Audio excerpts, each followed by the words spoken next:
ពីបានបាត់មុខមករយៈលក្ខណៈថាមិនអត់ចង់ធ្វើវីដេអូទេគឺថាលវល់ក៏លវល់ឈឺក៏ឈឺលក្ខណៈថា10ថ្ងៃទៅពេទ្យម្ដង10ថ្ងៃទៅពេទ្យម្ដងអញ្ចឹងហ្មងតែគាត់ថាថ្នាំគ្រាន់តែបើកមកគ្រាន់តែលើចំណាយទៅលើថ្នាំវិញដល់ចង់ក្រខ្លួន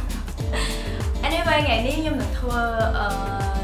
my favorite ឥឡូវយើងចូលខែ7ហើយអញ្ចឹងខ្ញុំនឹង review product ខ្លះក៏ដូចជារបស់ខ្លះដែលខ្ញុំបានប្រើពីខែ6ហើយដែលខ្ញុំពិតជាដែលខ្ញុំពិតជាចូលចិត្តវាមែនតើសម្រាប់អ្នកទាំងអស់គ្នា so let's get into it អូខេរបស់ទី1ដែលខ្ញុំនឹងបង្ហាញអ្នកទាំងអស់គ្នាគឺ C3 scrub facial scrub គឺវាគឺជា scrub ដុសមុខអ្នកដែលបានទស្សនាវីដេអូមុនរបស់ខ្ញុំដែលខ្ញុំដាក់ថា skin care routine with C3 ប្រកាសជាដឹងថា scrub នេះប្រើពីរបៀបម៉េចគឺថាវាមានលក្ខណៈប្លែកត្រង់ថាវាត្រូវបានប្រើប្រាស់បន្ទាប់ពីយើងប្រើ toner ទៅពេលដែលយើងលាងមុខហើយយើងមិនត្រូវជូត toner ហើយបន្ទាប់មកបាទយើងលាងជាមួយលេខែអាសាស្បែកផ្សេងៗបន្តែសម្រាប់ scrub នេះត្រង់ថាប្លែកគេត្រង់ថានៅពេលដែលយើងលុបមុខហើយយើងលាបជាមួយនឹង toner យើងជូតជាមួយនឹង toner ហើយបានយើង scrub ដុស scrub នេះនៅលើមុខរបស់យើងគឺថានៅពេលដែលខ្ញុំប្រើវាមានលក្ខណៈពិសេសថាវាកាត់បន្ថយស្នាមមុននៅលើផ្ទៃមុខខ្ញុំបានច្រើនហើយជាពិសេសដូចថាមុខខ្ញុំមិនមានលក្ខណៈដូចគ្រាប់ទូអត់ហ្នឹងគឺវាកាត់បន្ថយបានច្រើនអញ្ចឹងអាចសាកល្បងបានជាមួយនឹង C3 facial scrub នេះហើយទី2ដែលខ្ញុំនឹងបង្ហាញដល់អ្នកគ្នាគឺជាលក្ខណៈ C3 គឺជាផលិតផល C3 ដូចគ្នានិយាយទៅមករយៈនេះខ្ញុំ obsess ជាមួយនឹងផលិតផល C3 មែនតើព្រោះថាមួយជា makeup remover ដែលខ្ញុំបានបង្ហាញការប្រើប្រាស់វានៅក្នុងវីដេអូមុនហើយនេះគឺជា cleansing foam makeup remover នេះមានអត់ដូចជាអត់មានអីលក្ខណៈថាពិបាកប្រើប្រាស់ហើយគឺគ្រាន់តែចុចវាដាក់នៅលើសាឡេតែហើយបើយើងយកមកជូតនៅលើផ្ទៃមុខនេះគឺវាសម្អាត makeup ម្សៅដូចថា color ភ្នែក eyeliner អីបានល្អមែនតើព្រោះ makeup remover positive ហើយចំពោះ liquid cleansing foam នេះគឺថាអូនិយាយទៅរបស់ C3 ស្អាតប្លែកមួយនេះគឺថាវាជាលក្ខណៈទឹកធម្មតាអញ្ចឹងប៉ុន្តែនៅពេលដែលយើងចាក់វាចេញមកយើងកុំដុសនៅលើមុខភ្លាមនៅពេលដែលយើងចាក់វាចេញមកយើងត្រូវញីនឹងដៃយើងញីឲ្យវាមានពុះសិនទៅពេលដែលញីនឹងដៃយកវាមានពពុះហើយបាទយើងយកមកដុសនៅលើមុខអាហ្នឹងជាលក្ខណៈ liquid cleansing foam របស់ C3 អញ្ចឹង my favorite ខ្ញុំនៅក្នុងខែនេះគឺថាផលិតផល C3 3នេះគឺថាខ្ញុំ obsess ជាមួយវាមែនតើគឺខ្ញុំពិតជាចូលចិត្តប្រើប្រាស់វាខ្លាំងណាស់ចូលមកដល់ទី4តើតើនឹងរឿងមុខដដែលគឺខ្ញុំតែងតែប្រើជាមួយនឹងលេការពារដៃថ្ងៃរបស់យ៉ាដាដែលមានការការពារ SPF 35 PA++ គឺថាលក្ខណៈពិសេសរបស់លេការពារដៃថ្ងៃនេះគាត់ថានៅពេលដែលខ្ញុំលាបវានៅលើមុខហើយនៅពេលដែលប្រើជាលក្ខណៈ foundation ឬមួយក៏ step បន្តទៅគឺវាមានលក្ខណៈថាចូលមុខបានល្អហើយវាធ្វើអត់ធ្វើឲ្យមុខយើងបែកខ្លាយទៀតហើយវាការពារម្ដងថ្ងៃបានល្អមែនតើទី5លើមុខដដែលគឺថាខ្ញុំឥឡូវហ្នឹងពិតជា obsess ជាមួយនឹង Zero Sebum Etude House ដែលវាជាលក្ខណៈ CP លក្ខណៈជាទឹកសថ្លាដូចគ្នាគ្រាន់តែយើងចាក់មកនៅលើដៃ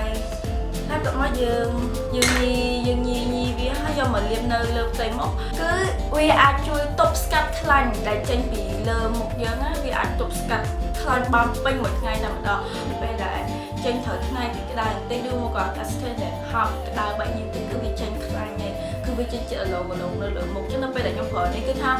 ម្សៅ foundation នេះគឺខំជាប់នឹងមុខផុសខ្ញុំហ្មងហើយបន្តមកទៀតគឺថាមករយៈនេះឃើញមានអ្នកខ្លះគាត់ឆ្ងល់ថាហេតុអីក៏មុខខ្ញុំទូចជាងមុនតាមពិតខ្ញុំមុនដំបូងខ្ញុំក៏អត់ជឿជាក់ដែរថាវាអាចជួយធ្វើឲ្យមុខទូចប៉ុន្តែនៅពេលដែលខ្ញុំប្រើផលិតផលនេះ Bio Essence Face Lifting Cream នេះគឺមានអារម្មណ៍ថានៅវាជាលក្ខណៈលេលាបមុខប៉ុន្តែនៅពេលដែលយើងលាបត្រង់ដូចថាធម្មតាសម័យឥឡូវគេនិយមទម្រង់មុខ V អ ចឹងនៅពេលដែលយើងលាប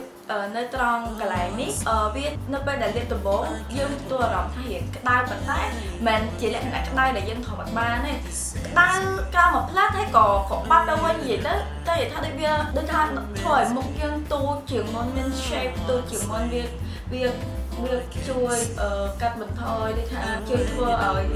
សាច់ខ្លាំងដែលនៅកន្លែងនេះវាអស់អញ្ចឹងវាធ្វើឲ្យមុខយើងទូជាងមុនអញ្ចឹងនេះខ្ញុំ recommend រកបាន brand Bio Essence គឺថាវាល្អមែនតើធម្មតាយើងប្រើភ្លាមយើងប្រើក្នុងរយៈពេល1ថ្ងៃ2ថ្ងៃយើងអាចដឹង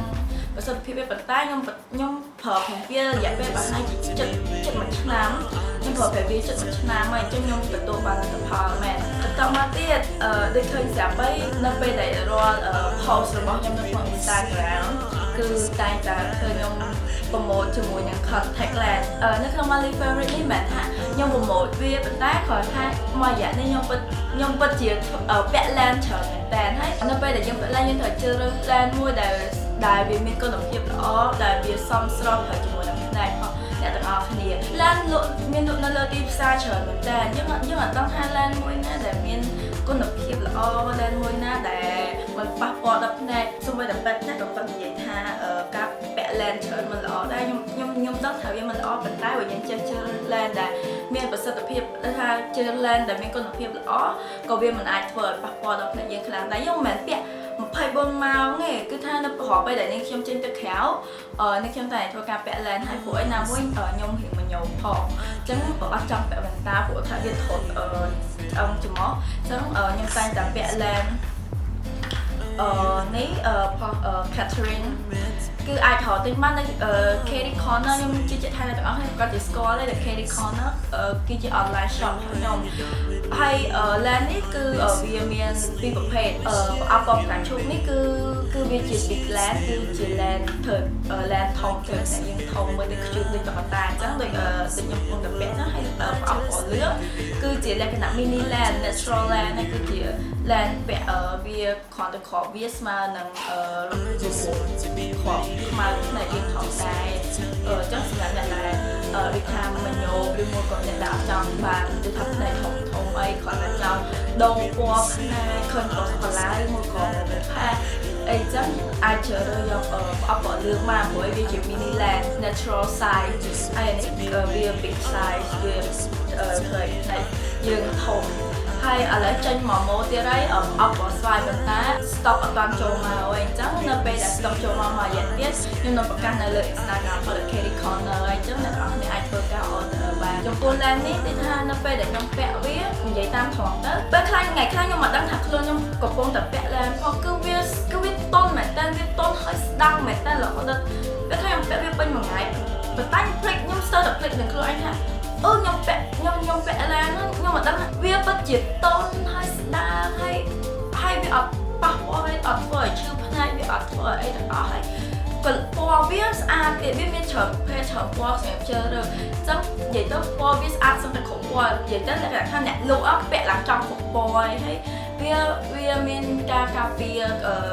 ការស្មើ UV ពីព្រះអាទិត្យទៀតផងការជ្រើសរើស MAC contact lens មួយដើម្បីសមស្របជាមួយនឹងខ្លួនរបស់យើងគឺវាអត់មានបបាក់អីខ្ញុំសូម recommend lens ពី The KD Corner ទៅអ្នកទាំងអស់គ្នាតែការប្រើប្រាស់វាគឺបានរយៈពេលតែ1ខែអ្នកខ្លះឆ្ងល់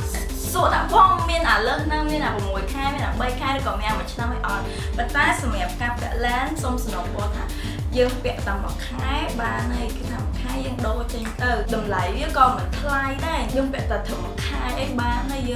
យើងកុំពាក់ទៀតអីព្រោះវាអាចធ្វើឲ្យយើងឈឺផ្នែកក្រហមផ្នែកកាហាយផ្នែកបានអូខេបន្តមកទៀតក្រៅពីការតុបតែងលើផ្ទៃមុខអ្វីដែលខ្ញុំខ្វះអត់បានហ្នឹងគឺខ្ញុំ obsess ជាមួយនឹងមកគូនេះ from Charles & Kit ដឹងស្រាប់ថា Charles & Kit ទៅមកដល់ស្រុកខ្មែរ so I feel really exciting នៅពេលដែលឃើញថា brand ហ្នឹងមកដល់ស្រុកខ្មែរនេះមិនមែនជា sponsor វីដេអូប៉ុន្តែគ្រាន់តែថាចង់និយាយពីអ្វីដែលនេះខ្ញុំចូលចិត្តប្រើហើយខ្ញុំចូលចិត្តវាធម្មតាថាវាងាយស្រួលក្នុងការពាក់ឃើញខ្សែខាងមុខអញ្ញែណាប៉ុន្តែនៅពេលដែលយើងពាក់គឺយើងប្រើហូទេគឺយើងគ្រាន់តែហូបែបនេះហើយស្រុកជើងចូលហើយហូឡើងមកគឺជាការស្រេចយើងអត់បាច់ចំណាយពេលយូរហើយនៅពេលដែល ដូចថាយើងស្ទាក់ខោខ្លីសពតខ្លីរ៉ូបខ្លីអីពេលដែលយើងពាក់ស្បែកជើងដែលមានទម្រង់បែបនេះគឺវាមើលមកឃើញយើងរៀងជួយដល់កម្ពស់យើងដែរវាមើលយើងមករៀងខ្ពស់តិចដែរព្រោះអីខាងលើនេះគឺវាស្របតួជើងរបស់យើងហើយកាយវាក៏មិនខ្ពស់ប្រហែលដែរគឺវាងាយស្រួលពាក់ហើយខ្ញុំពិតជា obsess ជាមួយវាមែនតើហើយអត់លះកម្ពស់ខ្ញុំមួយថ្ងៃគឺ1.60 ដល់ពេលដាក់កាយនេះអាច1.63 ទូច65 but hopefully ខ្ញុំតែចង់បានប្រហែល1.65 but ផងផឹកដល់កូនដែលបានថាដូចលក្ខណៈថាវាអត់លើវាអត់ត្រឹមហ្នឹងហើយវាបានតែត្រឹមហ្នឹងចឹងហ្មងនិយាយថាមករយៈនេះរវល់ពិតជាបានធ្វើវីដេអូសម្រាប់ទាំងអស់គ្នាសុំទោសមែនតើអ្នកខ្លះcomment មកថាបង make more video on YouTube please like I really want to make it ខ្ញុំរវល់ថ្ងៃខ្លះអត់ខ្លះខ្ញុំថតមួយថ្ងៃមកទឹកពេញសម្រាប់មានថ្ងៃសម្រាប់ខ្លួនឯងក៏មានដែរគឺថាខ្ញុំហត់មែនតើគឺថាមករយៈនេះទទួលសម្ពាធដូចថាហត់កាយហត់ចិត្តច្រើនហើយដូចអ្នកដែលបានអ្នកដែល follow Instagram ក៏ដូចជា Facebook ខ្ញុំមុនគេ hack បាត់ហើយអញ្ចឹងឥឡូវបើបង្កើត Facebook ថ្មីប៉ុន្តែចំពោះ Facebook ខ្ញុំអត់សូវលេងមកច្រើនខ្ញុំក៏ខឹងជាងគេគឺ Instagram ហើយបើ Facebook page ខ្ញុំតែតែ update វារាល់ថ្ងៃ Facebook page Harry Love ហើយចំពោះ Instagram អ្នកដែលបាន follow ខ្ញុំប្រកាសជាឃើញថ្ងៃសូម្បីតែថ្ងៃខ្លះខ្ញុំអត់ទាំងបានផុសរូបសូម្បីតែមួយក៏គឺខ្ញុំពិតជារវល់មែនតើហើយក្នុងការធ្វើវីដេអូ everyone មកភ័ក្រអីក៏បងប្អូនអី request for